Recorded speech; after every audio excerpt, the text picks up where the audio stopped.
Let's talk a little bit about monopolies. A monopoly is a market structure where a single firm is the sole producer and seller of a product or service with no close substitute.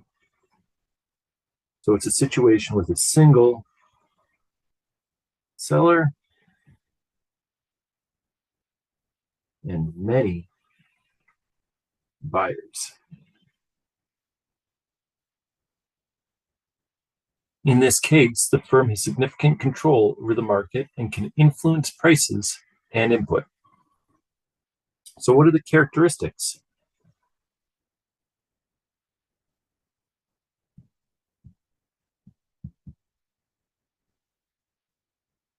Well, the key characteristics are that there's a single seller.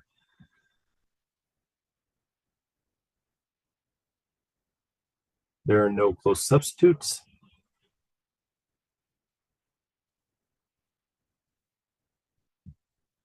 So the good that they're selling is one of a kind. So there's high barriers to entry.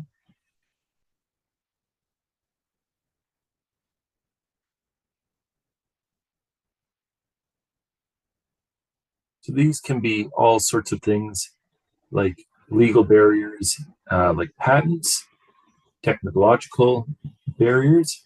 So if you have technology that other firms don't, there could be economic obstacles.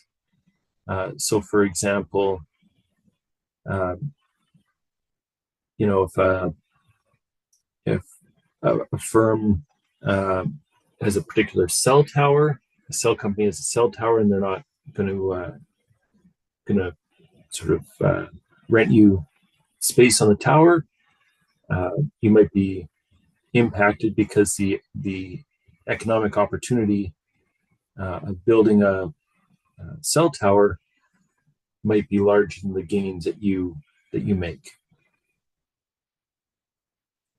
What else? Well, a monopolist is a price maker.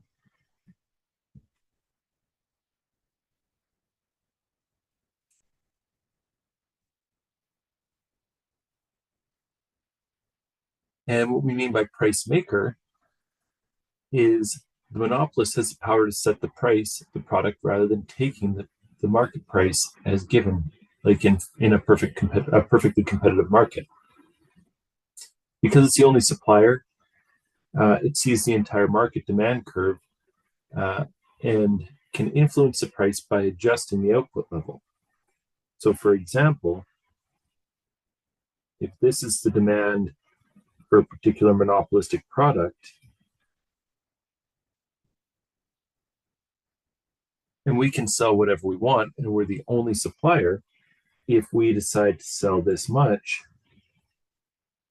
then the market tells us that we can charge this amount of money and we're going to sell exactly what we produced. If we choose to produce, let's say Q1 here,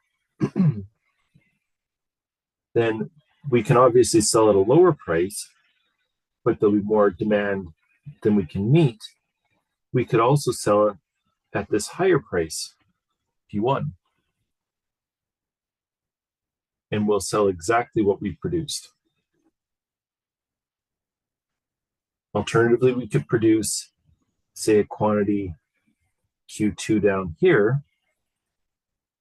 We could try and charge a higher price for it, but we're not going to sell everything that we produced. The most we can charge and still get rid of that Q2 is P2. So depending on how much we choose to produce, that tells us how much, or that tells us the maximum amount we can charge for the product in order to sell everything. And so in that sense, we're a price maker. If we sell too high a quantity, if we sell at too high a price, we're not going to sell everything that we've sold or that we produced. If we price our product too low, we're going to have more demand than than what we've produced.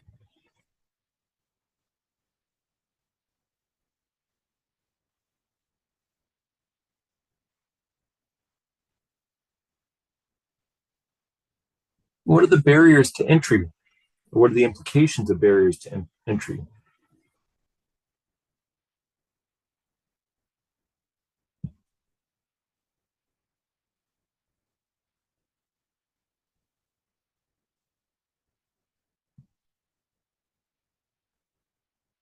So we've talked about high barriers to entry, so legal issues, technological issues, economic issues. Those are all barriers to entry. What do these barriers to entry mean? Well, it means that there are sustained profits.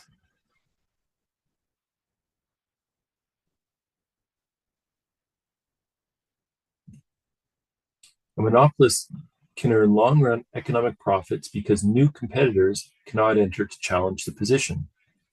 This is, of course, different from a perfectly competitive market, in which if competitors see sustained profits, then more competitors will enter your space, and it'll drive the profits down. What else? Well, there's a lack of competition.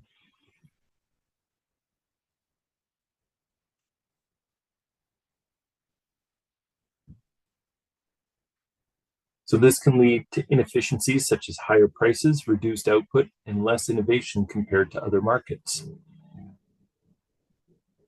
And finally, consumers' choice is limited.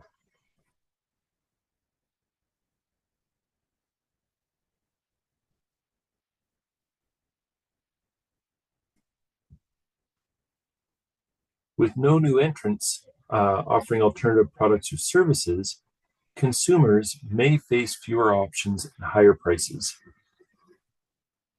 So overall, barriers to entry help maintain monopoly power and protect the firm from potential rivals, reinforcing its dominant market position.